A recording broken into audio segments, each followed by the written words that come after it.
You found your way to Whispers of Crimes, a quiet corner where the shadows of the past are gently told.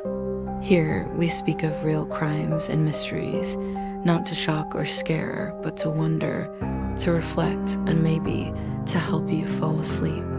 So close your eyes, let your thoughts slow down, and come with me into tonight's case.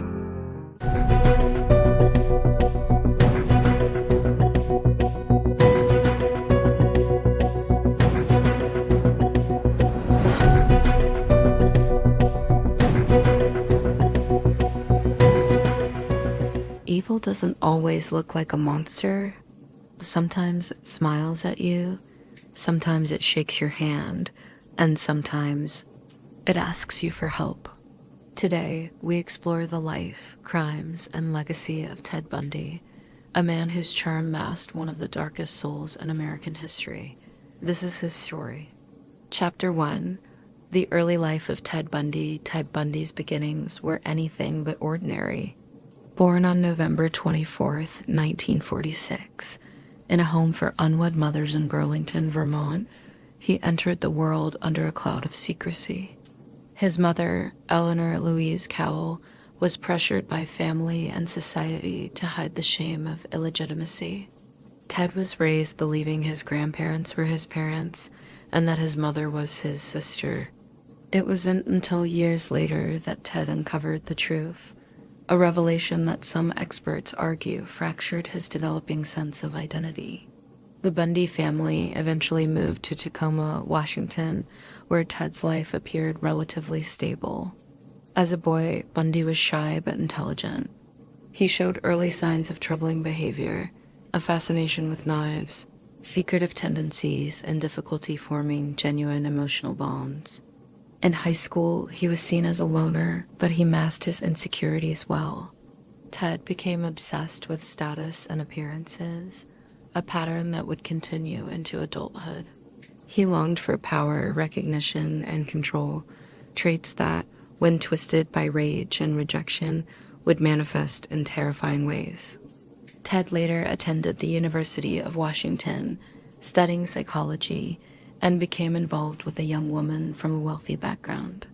When she ended their relationship, it devastated him.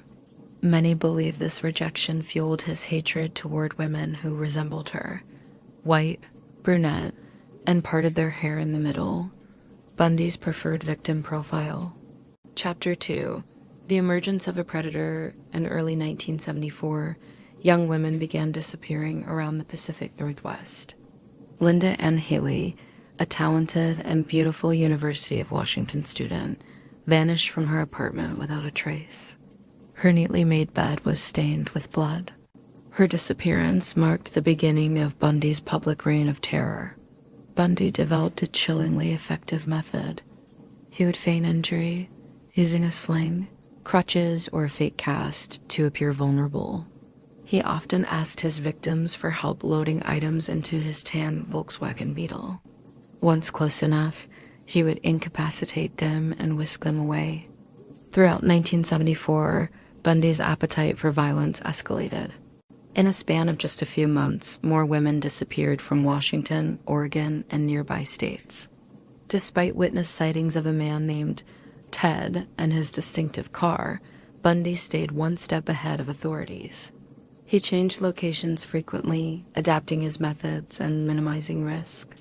What made Bundy especially dangerous was his understanding of human psychology. He knew how to charm, manipulate, and appear completely normal, a stark contrast to the brutal savagery he unleashed behind closed doors. Chapter 3. Nationwide Terror. Moving across states as police investigations intensified, Bundy fled Washington and began targeting women across multiple states: Utah, Colorado, Idaho. His crimes became even bolder and more violent. In Utah, Bundy attempted to abduct Carol Darrich, who famously escaped after fighting back. She would later testify against him, providing key evidence. But Bundy didn't stop. He abducted and murdered several more young women, dumping their bodies in remote locations. By now, law enforcement agencies in different states were piecing together disturbing similarities. A multi-state investigation began, but without today's advanced technology or communication systems, tracking a serial killer across state lines was a daunting challenge. Finally, in August 1975, Bundy was pulled over for suspicious behavior. Police found burglary tools in his car, but not enough to hold him long-term. Still, investigators began to connect Ted Bundy's name to multiple unsolved disappearances. And yet, Bundy wasn't finished. In 1977, while awaiting trial in Colorado, he performed a feat straight out of fiction, escaping custody twice. The first time, he jumped from a second-story courthouse window, recaptured after 6 days. The second escape was even more daring, slipping through a light fixture hole in the ceiling of his jail cell. Walking right out of the jailhouse, America's most dangerous man was once again free. Chapter 4, Florida's Nightmare, the Chi Omega attacks. After his second escape, Bundy traveled across the country to Florida. He was broke, desperate, and spiraling out of control. On the night of January 15th, 1978, Bundy entered the Chi Omega sorority house at Florida State University. Within minutes, he bludgeoned and strangled 2 women to death and severely injured 2 more. The brutality was shocking. Bite marks, skull fractures, sexual assault. It was one of the most savage sorority house attacks in American history. Bundy fled the scene but couldn't stop his bloodlust. 2 weeks later, he abducted 12-year-old Kimberly Leach in broad daylight. Her body was found weeks later, discarded in a pig shed. It was Bundy's arrogance and recklessness that ultimately led to his capture. After a routine traffic stop for driving a stolen car, Bundy struggled and gave police multiple fake names before finally admitting who he was. This time, there would be no escape. He was charged with the Chi Omega murders, and the nation prepared for one of the most infamous trials in history. Chapter 5, The Spectacle of the Trial Narrator. Ted Bundy's trial in Miami was the first to be nationally televised, turning the courtroom into a grotesque media circus.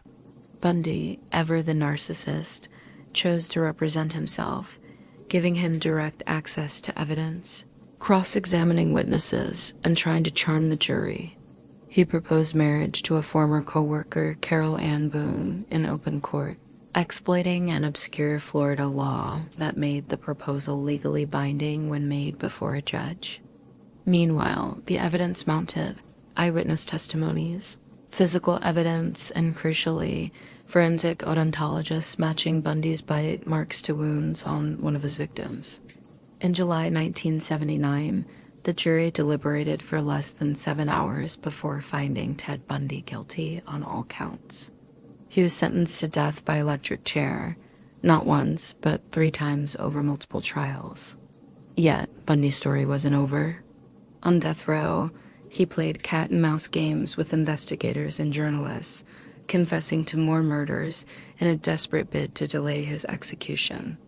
Chapter 6, Ted Bundy's Final Days. Bundy spent nearly a decade on death row at Florida State Prison.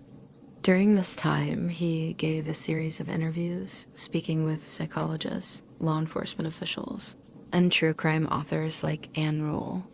Through these conversations, Bundy slowly admitted to killing over 30 women, though many believe the true number is much higher, perhaps 100 or more. In a last-minute attempt to save himself, Bundy blamed pornography, his troubled childhood, and an addiction to violent fantasies. It was a transparent attempt at deflection, one that few believed. Outside the prison walls, crowds gathered with signs reading, "Burn Bundy, burn. America was ready for closure." On January 24th, 1989, Ted Bundy was executed in the electric chair. He was 42 years old. As the sun rose that morning, cheers erupted outside the prison gates. Ted Bundy, the charming killer who once evaded justice, was finally gone. Chapter 7, The Lasting Legacy of Ted Bundy.